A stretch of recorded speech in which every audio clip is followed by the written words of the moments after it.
Gaano ba kahirap yung trabaho na napasukan ko sa unang company sa Ulsan, South Korea? Siya po kasi yung unang-una kong company sa lugar ng Ulsan. Gaano ba kahirap yung aking napasukan na trabaho? Maganda ba yung company? Yan po ang i-share ko sa inyo ngayon.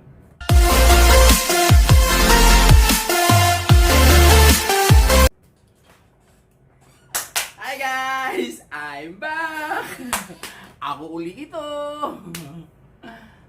Itutuloy ko lang po yung aking isineshare. Yung title nga nito, Istorya. Bali ito po ay part 7 na. Ibig sabihin, may karoktong pa. Mahaba-haba ito. Kung napapansin nyo, ang isineshare ko tungkol po sa akin, yung EPS noon. Isa po ako sa mga EPS noon. Siguro ang isusunod ko namang video pag natapos ko na to, yung EPS ngayon. Kaya medyo mahaba-haba pa itong aking istorya. Ngayon po, ang i-share ko sa inyo, gaano ba kahirap yung trabaho na napasukan ko sa unang company sa Ulsan, South Korea. Siya po kasi yung unang-una kong company sa lugar ng Ulsan. Gaano ba kahirap yung aking napasukan na trabaho? Maganda ba yung company? Yan po ang i-share ko sa inyo ngayon.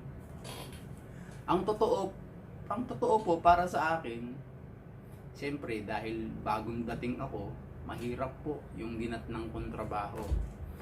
Ang company namin, open air. Ang may bubong lang kung nasaan lang yung tumatakbo, yung kagaya ng mga conveyor, kung nasaan lang tumatakbo yung pugon, yung lutuan ng uling, yun lang ang parte ng may bubong. Sumunod nun, kapraso lang. Maliit lang yung company namin. Kung ano lang yung may bubong, yun lang yung company namin. Ang pinakamalaki, yung area niya. Lote kasi, bakanting lote. Kaya open air. Doon kasi tinatambak yung mga uling, saka yung kusot. Kaya magkabilaan yun, uling, kabila, kusot. Kaya open air kami. Tapos yung mga bakanting lote pa, kami kasi ang tapunan. Yung company namin, tapunan kami ng basura. Ibig sabihin ng basura, yung mga dinidemolis na mga bahay, yung mga nagpapalit ng mga aparador, cabinet, estante, lahat ng mga may kinalaman sa bahay na may kinalaman sa kahoy, kami ang tapunan. Sa amin itatapon. Doon ko lang nalaman na may bayad pala. Nagtataka kasi ako pag may darating na truck. Hindi siyempre isang truck yon, puro kahoy yung yun, nakasalansan na yun, iba't ibang klase na yun, nakasalansan. Ako naman dahil marunong na akong magbako,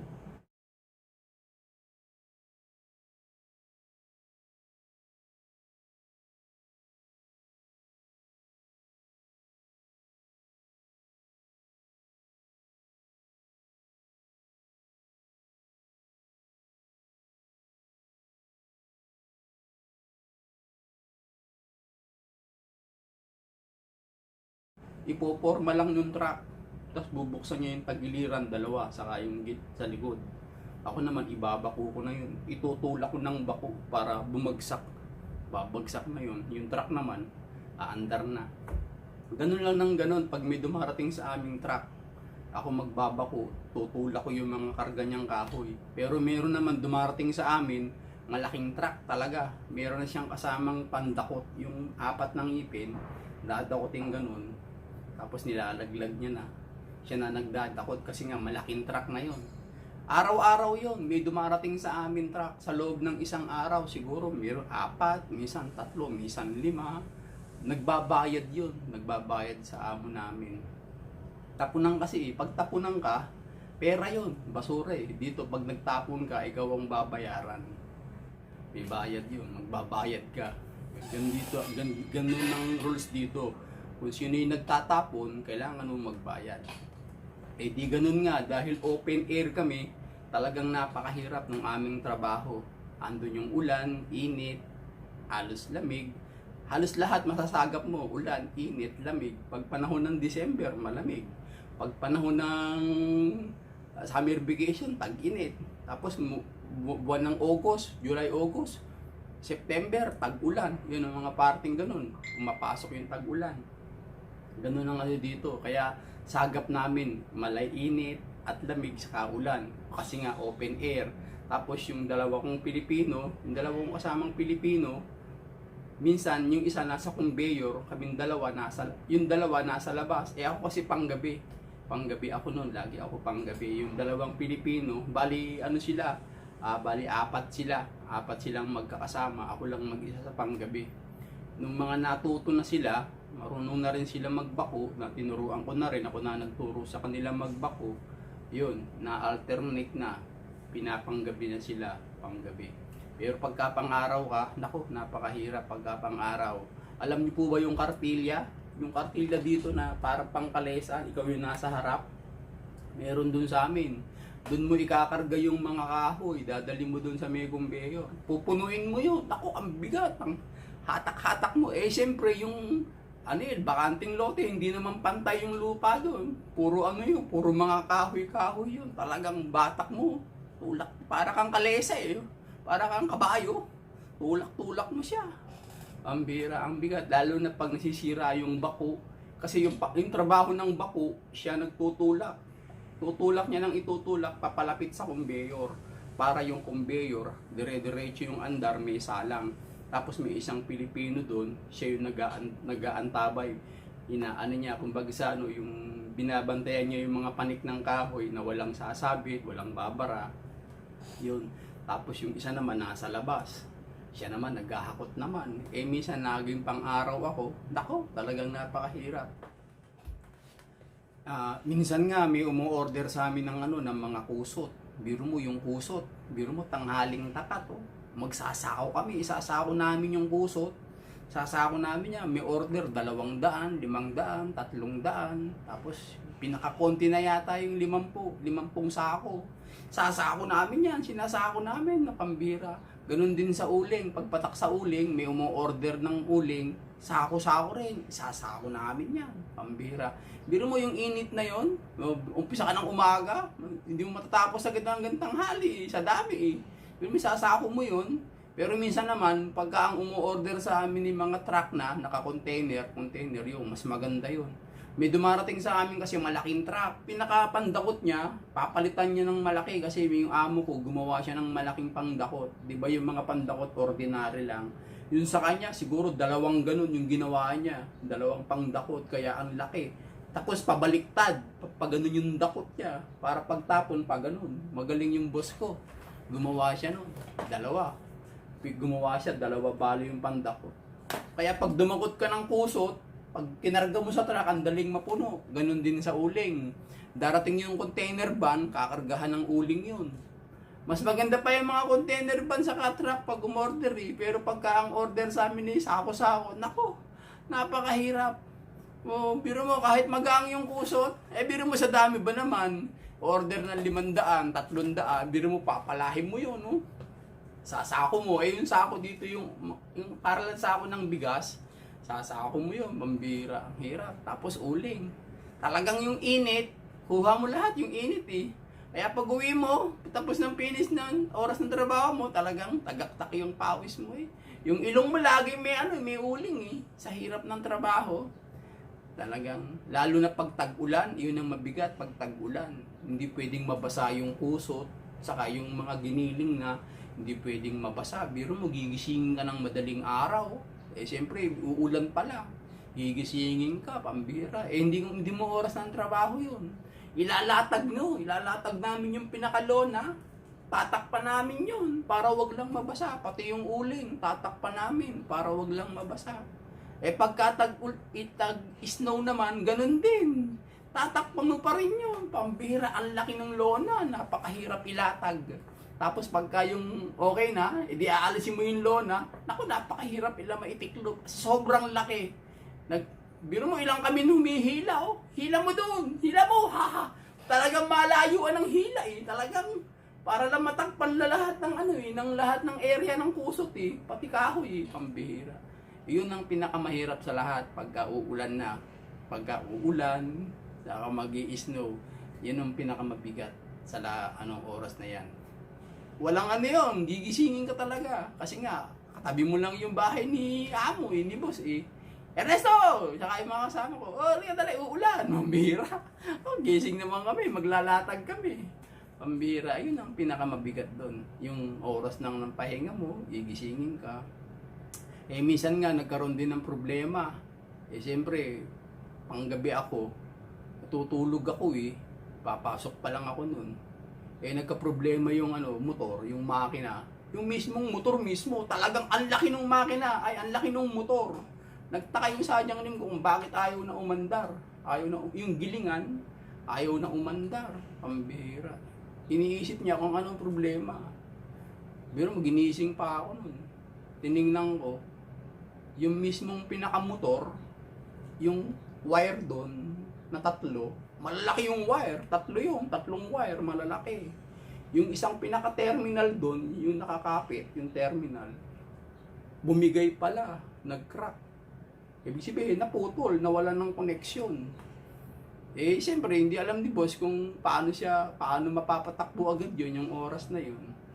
Sabi ko, Sadyang Nim, tinatanong ko kung meron siyang terminal, yung ganito, tinuturo ko. Yung mga paano yun, hindi ko pa alam tawag eh. Pero sabi ko, terminal. Alam ko tawag, terminal eh.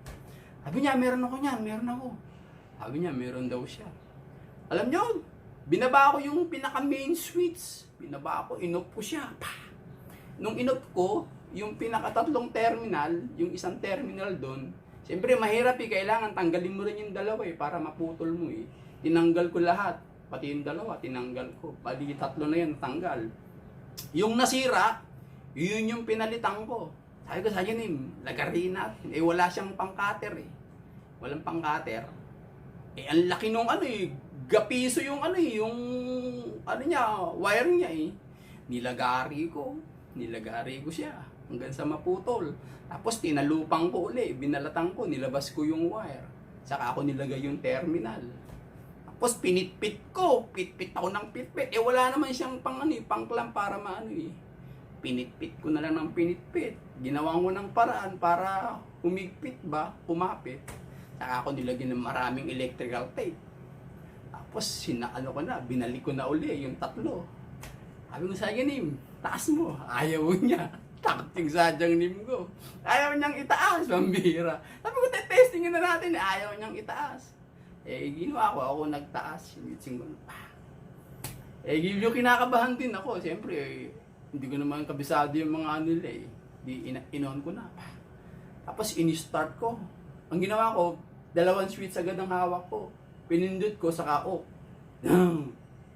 Umandar. Sabi ko, okay. Yun, in-start ko na, diretso na. Umandar na siya. Biro mo, kung itatawag pa ni amo yun, magbabayad siya doon. Eh, dahil medyo may alam akong konti sa electrical, eh, sabi ko, sige, binanata namin. Nadali siya, umandar na siya. Tulog uli ako, pagkagising ko, papasok na ako, yun na, umaandar na uli yung makina, ganun lang. Dahil talagang mahirap, talagang titiisin mo yung mga pagsubok, yung hirap ng trabaho, talagang kailangan kasama sa pagtitiis. Tirik na tirik yung araw, naghahakot kami ng mga kahoy. Kakarga namin sa artilya. Tulak-tulak natin. Pambira. Ang init. Tapos isa pa ang pinakamabigat, yung mabigat ng trabaho. Pagka nasira yung pugon, yung lutuan, malaki yung pugon.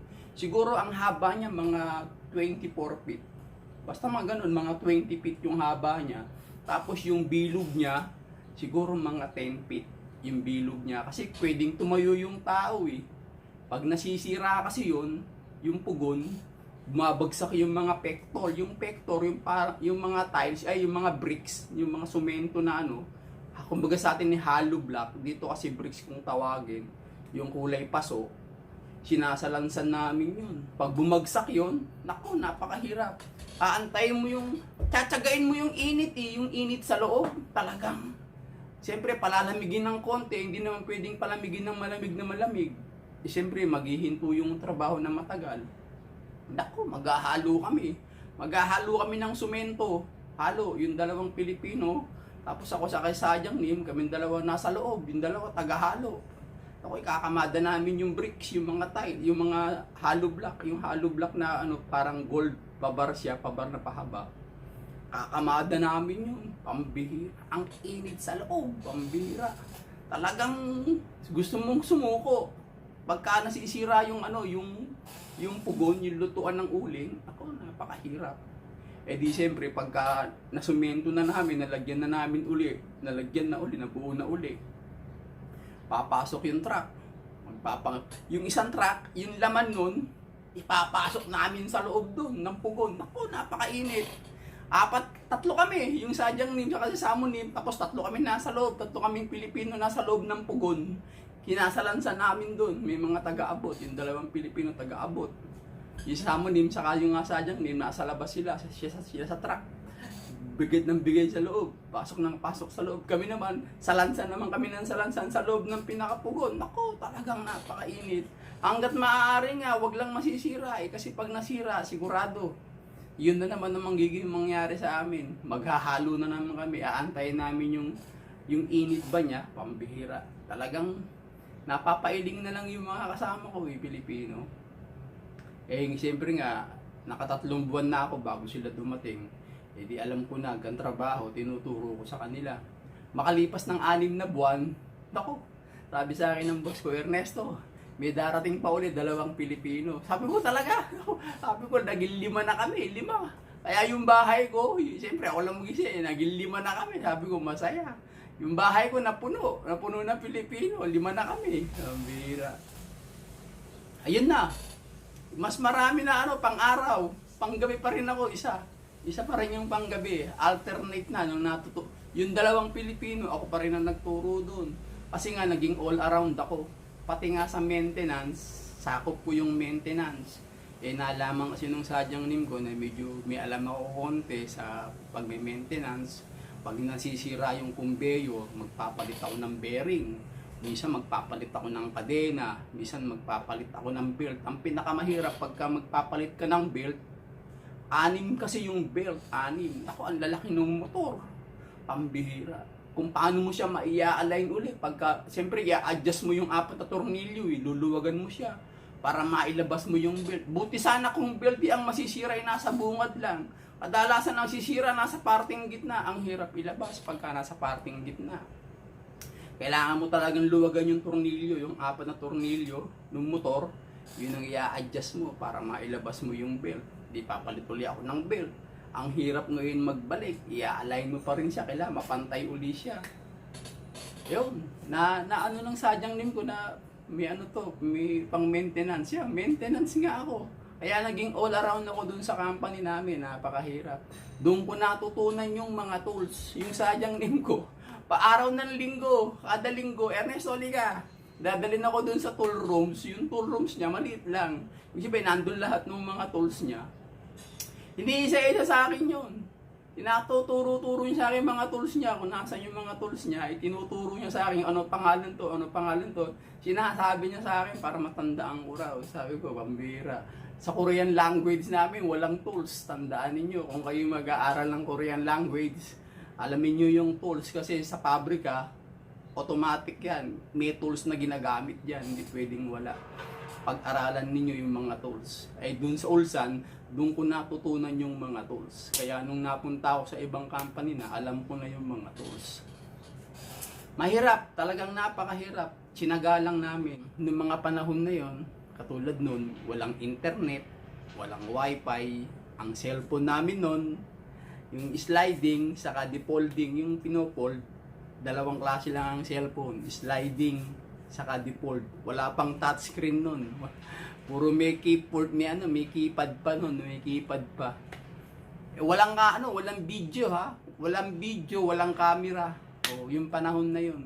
Puro ka lang, call and text nung mga panahon na yun. Hindi pa uso yung roaming, walang roaming. Kaya ang lakas sa card nung mga panahon na yun. Talagang yung trabaho namin, ako ang nagsasabi, talagang napakahirap. Tiniis ko. Ngayon, abangan nyo yung susunod kong video. Kung ano na yung bago matapos yung 1 taong ko. May nangyari bago ko maka-1 taon. Yan ang i-share ko sa inyo. Salamat sa inyong panonood.